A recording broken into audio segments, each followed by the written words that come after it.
Assalamualaikum warahmatullahi wabarakatuh. Halo, apa kabar teman-teman? Tentunya semoga semua dalam keadaan yang baik. Oke. Kali ini saya akan memperlihatkan kepada teman-teman semua bentuk bakalan dari pecut tari atau pecut kembangan, YG biasa digunakan untuk pentas seni jaranan. Nah, kali ini agak sedikit istimewa, yaitu kita menggunakan bahan kayu galih sono YG telah kita ukir menyerupai bentuk kepala naga ratu yang berada di Candi Kidal Malang, Jawa Timur. Untuk ukuran yang ideal sebuah pecut tari jaranan akan kita bahas selanjutnya, jadi tonton terus videonya dan jangan di-skip.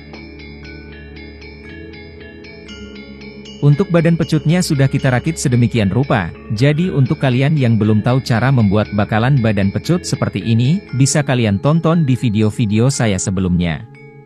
Untuk ujung pecut atau upat-upat belum kita pelintir, itu bisa kita rakit di akhir setelah proses perajutan badan pecut. Untuk bentuk bakalannya tidak kita buat besar, karena nanti ketika sudah dirajut hasilkan akan kurang bagus. Pecut yang bagus adalah pecut yang memiliki bentuk badan mengerucut, artinya semakin ke ujung semakin kecil dengan kelenturan yang pas, kurang lebih seperti bentuk pohon bambu. Untuk ukuran pangkal badan pecutnya sendiri tidak terlalu besar, yaitu hanya kurang dari 3 cm dan semakin ke ujung semakin kecil, serta ujungnya hanya kita buat tebal lingkaran setengah senti saja. Juga dengan panjang hanya 52 cm saja.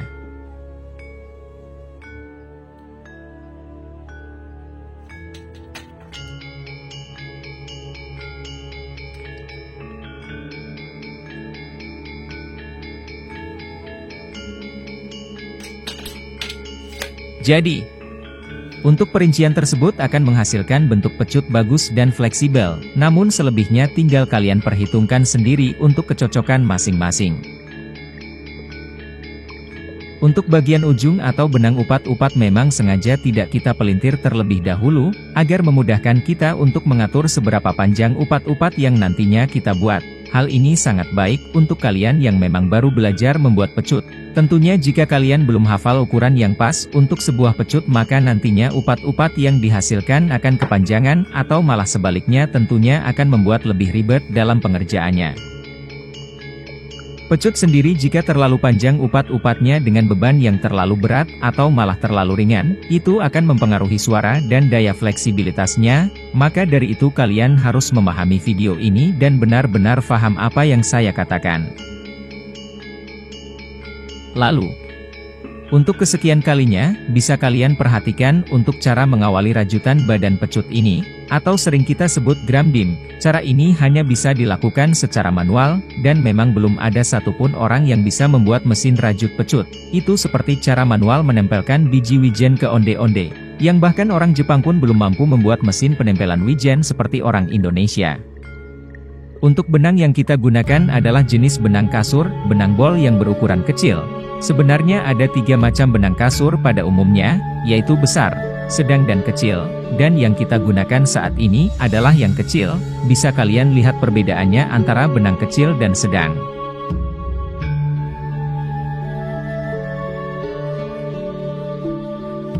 Cara dan triknya sama seperti di video-video sebelumnya, jadi tinggal kalian perhatikan saja. Benang kita masukkan ke jarum dengan dobel atau dengan 2 benang sekaligus, yang sebelumnya telah kita potong sesuai ukuran yang kita perhitungkan, lalu kita kaitkan pada pangkal badan pecut dengan 1 simpul ikatan, dan kita tambah lagi dengan ikatan simpul memutar.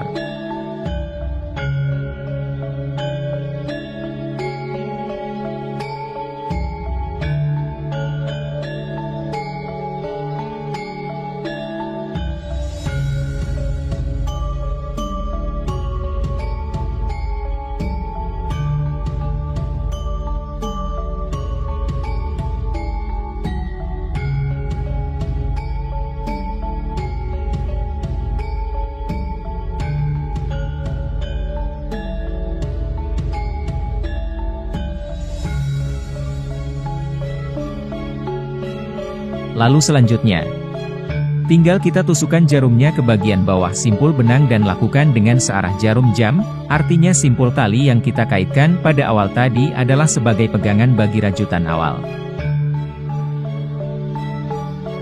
Selanjutnya tinggal kalian perhatikan saja dan pelajari dengan seksama.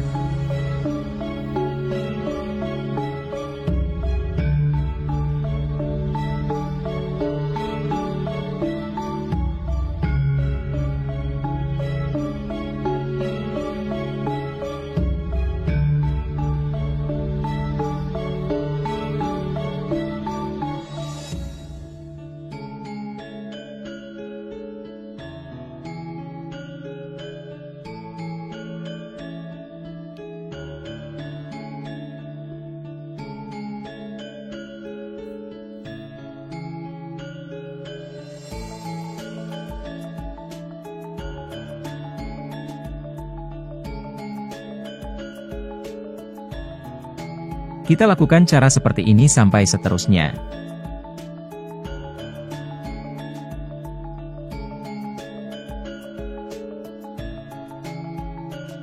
Lalu setelah sampai satu putaran, kita lanjutkan ke bagian atas dari rajutan awal tadi. Caranya cukup mudah, tinggal kita masukkan jarum di tiap lubang-lubang rajutan awal.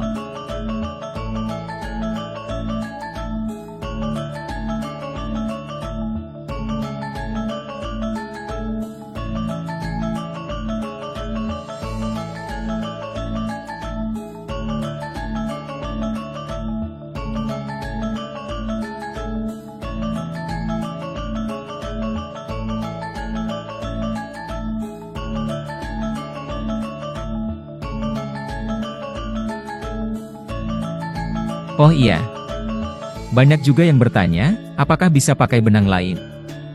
Jawabannya, bisa. Banyak jenis-jenis benang yang bisa kalian gunakan, tentunya harus benang yang kuat dan sebagian contohnya adalah benang wol berwarna, benang nilon sepatu, atau bahkan benang polycherry. Kalian bisa mencobanya masing dua dan mempraktekannya, namun untuk jumlah benang yang kalian aplikasikan ke jarum harus kalian sesuaikan, agar hasil rajutan tidak terlalu tebal. Lalu banyak juga yang bertanya, jarum apa yang saya pakai? Jawabannya, jarum kasur, ya. Kalian bisa memilih di toko konveksi atau sejenisnya yang menjual berbagai alat jahit. Yang kami pakai adalah jenis jarum stainless yang berukuran sedang. Jarum stainless sangatlah kuat dan tahan karat. Jadi berbeda dengan jarum-jarum biasa yang mudah patah dan berkarat, jarum stainless sendiri banyak ukuran dan bentuknya, bisa kalian pilih sendiri. Kunci dari hasil rajutan yang bagus adalah terletak pada jarum tersebut. Jika kalian gunakan jarum besar maka hasilnya akan sedikit renggang dan terlihat kasar. Sebaliknya, semakin kecil jarum yang kalian pakai, maka akan semakin rapat hasil rajutannya. Tentunya jarum kecil ataupun besar juga mengikuti jumlah benang yang kalian pergunakan. Berbeda dengan jenis pecut bopo atau pecut besar, yang kalian gunakan haruslah jarum besar dengan jumlah benang yang banyak. Konsekuensi menggunakan jarum kecil dan jumlah benang yang sedikit akan memakan waktu yang lama, namun dengan hasil yang memuaskan. Sebaliknya jika jarum besar dan jumlah benang yang banyak maka pekerjaan akan mudah DG hasil sesuai. Tak heran harga pecut kecil atau pecut malangan dihargai lumayan mahal dikarenakan pengerjaannya yang rumit dan teliti. Seperti inilah hasil rajutan menggunakan jarum berukuran sedang dengan isi benang 2 biji.